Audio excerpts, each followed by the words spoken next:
On the 28th of June 2008, Triple Barker was released, forever changing Vocaloid as we know it.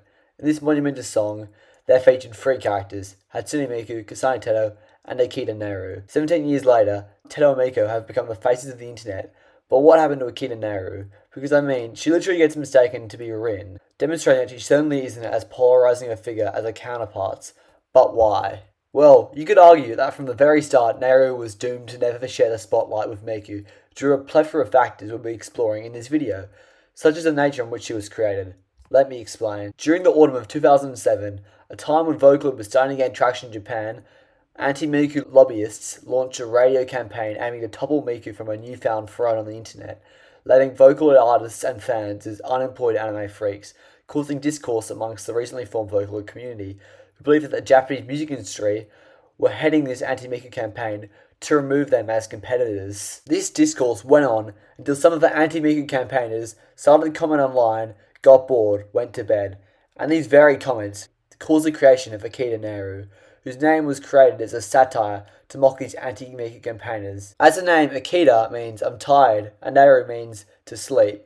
This wordplay joke evolved into concept art by fans, and by November 1st, 2007, Akita Neru came into fruition.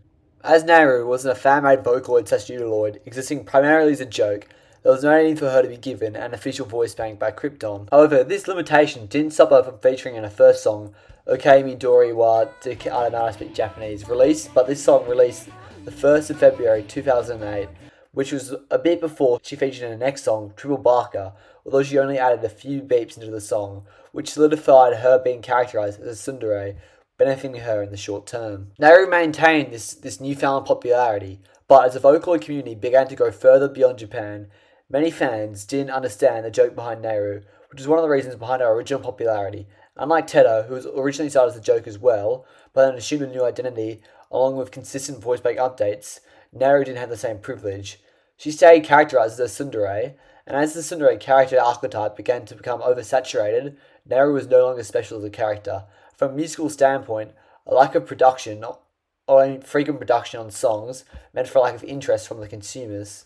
Especially given how her most popular song, Stop Nagging Me, was featured all across TikTok, but no one knew that it was Akita Neru's vocals behind it, even though her vocals were just toned down versions of Miku and Rin.